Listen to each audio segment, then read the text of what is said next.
When you're developing a plot diagram, it's important to make sure that your plot diagram flows based on the story.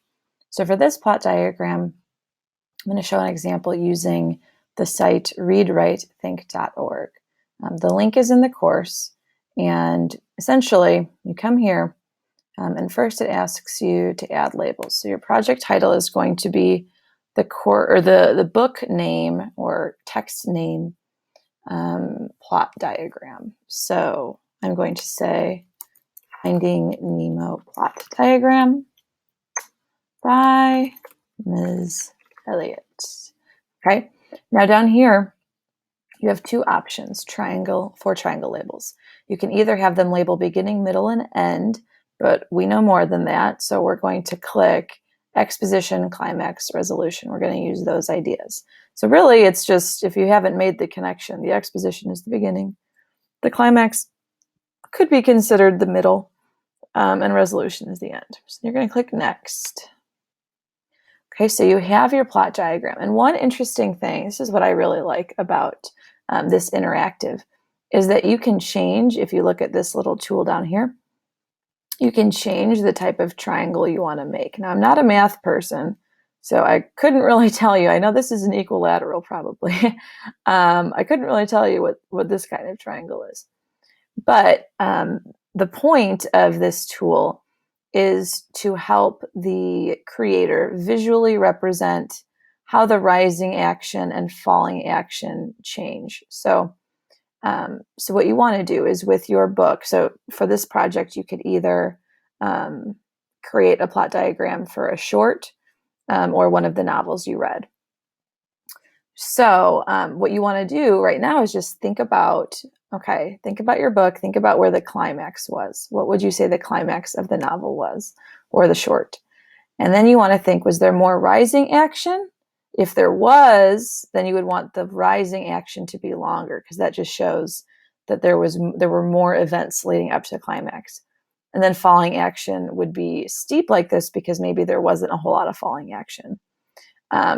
If you think that it was equal parts, then you would just leave the triangle as is, which means that you would say the rising action took about the same amount of time, climax, and then falling action took, again, about the same amount of time as rising action.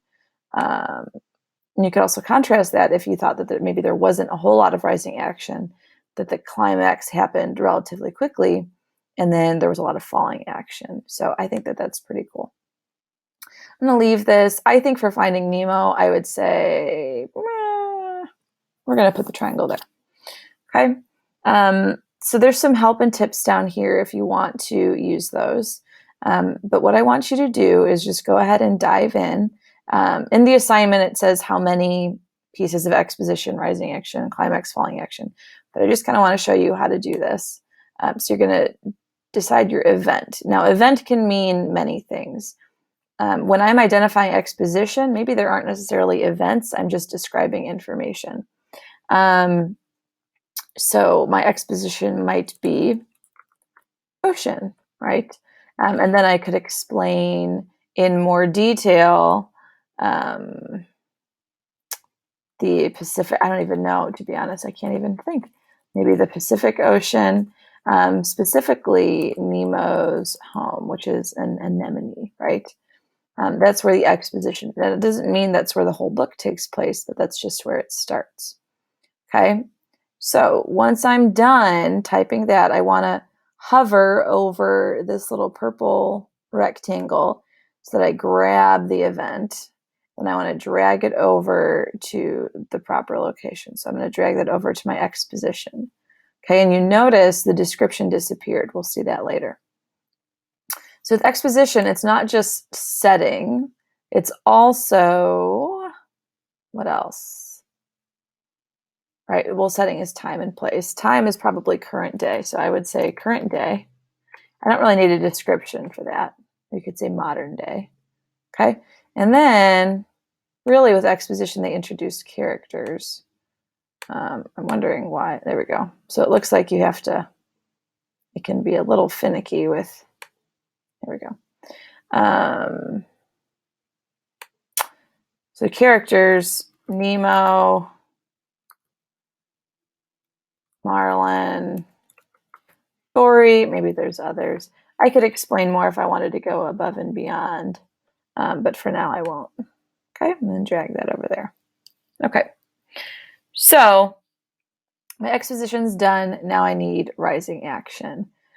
So I'm going to identify an event. What you might want to do once you've figured out your exposition, this would probably be helpful, is figure out your climax, because the rising action is dependent upon the climax. As you probably noticed when you were first creating plot diagrams, I had a lot of comments that I had to give back saying, the rising action doesn't really match the climax. So in your book, there's probably a couple different climaxes, and it depends on the conflict you're looking at. So for Finding Nemo, we have a lot of different conflicts. We have conflicts with sharks. We have conflicts between Marlin and Dory. But the main conflict for me personally was between Nemo and his father. So that's going to be the climax I pick, which means that the rising action and the falling action should all kind of go along with the relationship between Nemo and Marlin, right? So what I wouldn't do is create the climax as something that happens between Nemo and Marlin, and then rising action have pieces of information from the book or from the movie that were entirely unrelated to that big climax or that conflict. I hope that makes sense. Okay, so you want to make sure that you stay consistent. Pick which conflict you're going to focus on. Make sure the climax matches that particular conflict. And then make sure your rising action and falling action all have to do with that specific conflict. Okay. For example, you could think of Cinderella, right? So there's two different conflicts that are going on. There's a conflict between, I would say, Cinderella and herself. Maybe there's more than two. There's a conflict between the prince and you could call it between the prince and Cinderella. There's a conflict between Cinderella and her family. So if you said the climax was when the slipper finally fits, then the conflict would have to be which of those conflicts would have to match up with this climax. If you said between Cinderella and the prince, then you're right? If you said between Cinderella and the stepsisters, that wouldn't be quite accurate, because the shoe fits, that resolves the conflict between Cinderella and the prince. It goes on to impact the conflict between Cinderella and the sisters, but it doesn't directly impact it. So for the rising action, you would want, again, that to connect to the climax that you picked, which connects to the conflict you're focusing on. Okay. So my climax is going to be when Nemo, let's see here, when Nemo escapes the net. Right? And you can't really type too much here. Alrighty, so I'm going to say that that's my climax. Oh, you know what? I actually want to, let's see, can I delete this? I don't know. I'm learning right now. Okay, I'll put that there. I'm going to retype this. Nemo escapes.